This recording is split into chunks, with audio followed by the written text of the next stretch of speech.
മലർച്ചുണ്ടിലിന്നാർക്കു നീ കുങ്കുമരാഗം കരുതി വച്ചു.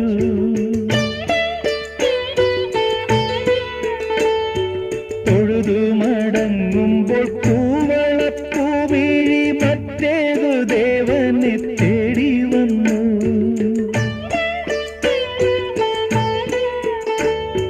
മാറണിക്കച്ച കവർന്നു കാറ്റു നിന്നംഗ പരാഗം മുകർന്നു.